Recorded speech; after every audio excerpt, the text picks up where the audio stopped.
My name is Harley Finkelstein. I'm 30 years old. I'm the Chief Platform Officer at Shopify.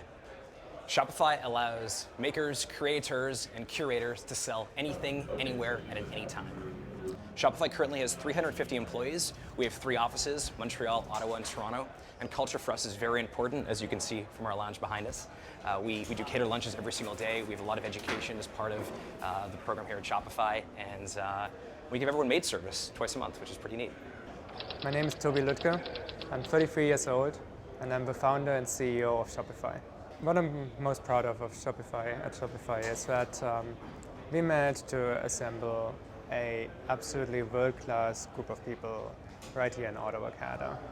We get to solve problems that are real global problems every single day.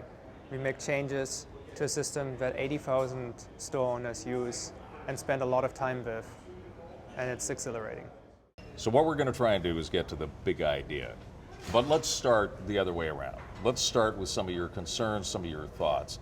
I would assume that where we begin is that you would say what Canada needs is more Shopify. Is that a safe bet? I think Canada needs great companies, and if Shopify has become that, I still think we have a long way to go. Certainly more great companies in Canada is something that is always going to be great for the country.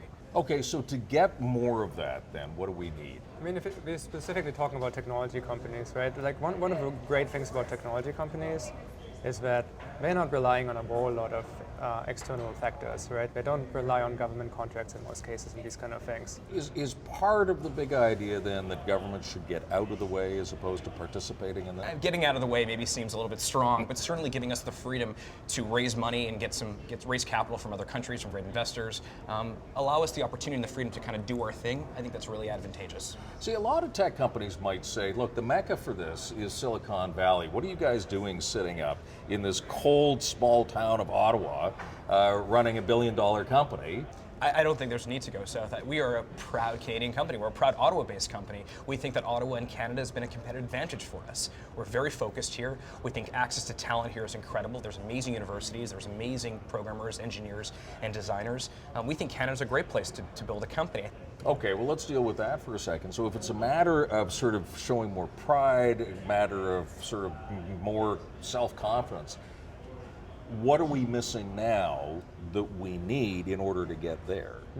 Like there clearly has been about like a 4 or 5 years nuclear winter of like no companies truly getting to the size that like Canada can really celebrate them, right? Like if you look at the Tier 6 now, there's barely any tech left. And the reason is because the dot-com crash happened and then the tax code was such that Canadian companies ended up only being financed by Canadian VCs, and there wasn't a whole lot of money around.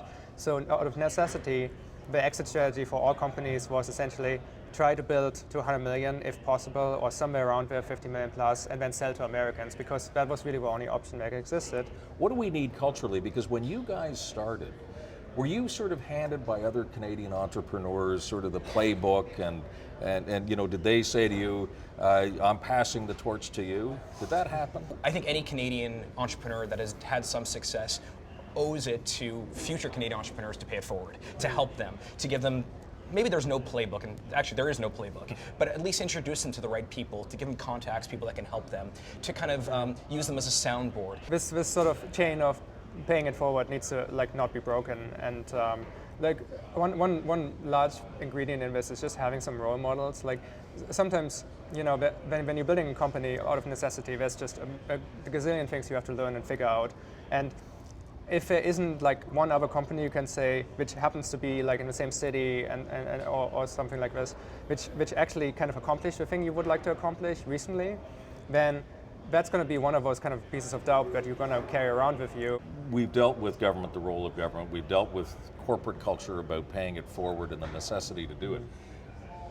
But you brought up an interesting point, and that is a question of more Shopifys, the future Shopifys, have to exist in cities where there is talent, where there's an understanding of what the business is. Are we getting closer in the big idea to talking about education? Yeah. We are now in this super interesting time of the world, right? Like, you might have heard the term software is eating the world. Software is, like almost every company that exists out there is currently in the process of being replaced with a software company. It's actually, it's utterly terrifying, honestly. But it's an effect which is very, very pronounced, and if you go look for it, you can see it everywhere. There's no Blockbuster anymore. There's only Netflix. Apple is the largest music seller in the world, and so on and so on and so on. So, in other words, we need a lot more programmers. We need a lot more designers. We need a lot more technically literate people. And I think, frankly, that's going to be essentially the check for every single country about how competitive it's going to be in the future, is how much groundwork they are laying right now to increase the technical literacy of everyone. I think we're almost there in terms of the big idea. And let me propose, and I'm just drawing this from what you guys are telling me. In the next 10 years, Canada has the goal of becoming the most tech-savvy country in the world. That's the big idea. The big idea is we as Canadians need to build great companies here. We can stay here.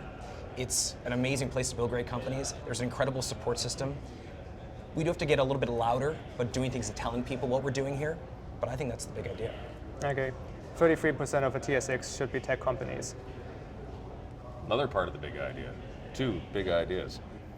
Terrific, guys. I think we're there. Great. Stuff. Thank you very much. very That much. was fun. Appreciate it. That was great. Thank you very much. That was great. Thank you.